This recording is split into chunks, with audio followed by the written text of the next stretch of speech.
bringing you the news and information you need from the people making a difference. This is Comcast Newsmakers.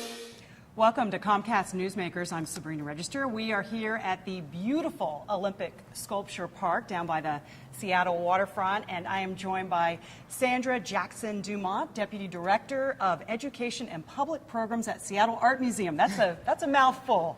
What a perfect place for us to talk about art. Absolutely. It's an incredible institution we're three museums, three sites, one museum, and our mission is to connect art to life.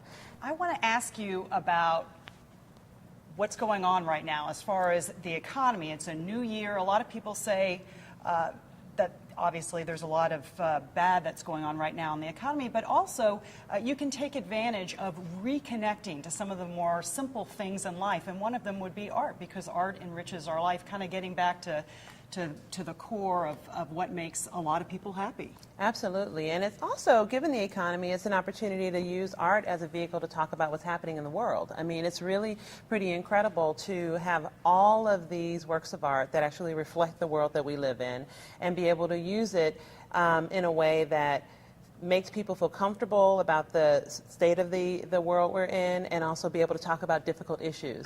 And so it's been really incredible to bring school groups to the museum, have families participate in programs, and so the museum is a wonderful place to make that happen. And you guys have a slew of programs at the Seattle Art Museum that a lot of people don't really know about but can take advantage of.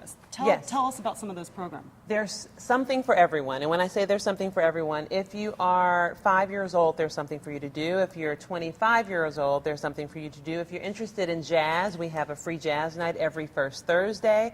If you're interested in poetry, we have every second Thursday. If you're interested in poetry, there's also poetry at the museum. We have wonderful exhibitions coming up. Garden and Cosmos, the royal paintings of Jaipur.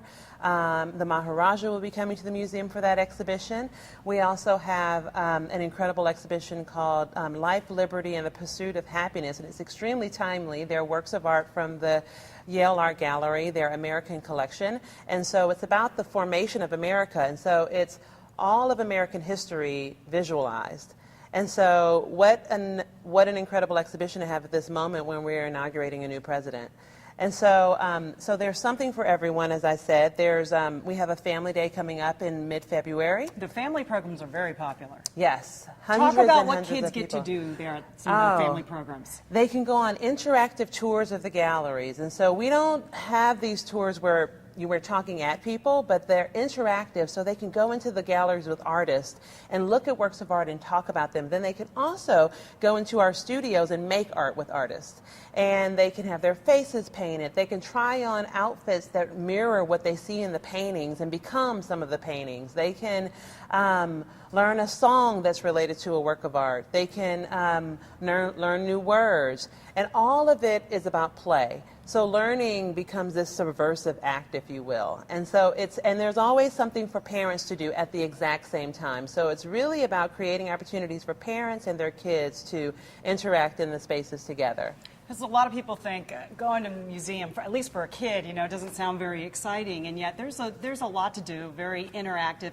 And I know you have some other workshops where you get some of the artists together and other professionals from the arts world and talk about their works and talk about, with some of the people who attend the museum, talk about what's going on. Yes, and so we have a wonderful program called Creatively Speaking, and the only way someone can participate in that program as a panelist or as a speaker is if they're an artist. And so the public knows every time they come to that program, they're going to get some of the best artists talking about their work.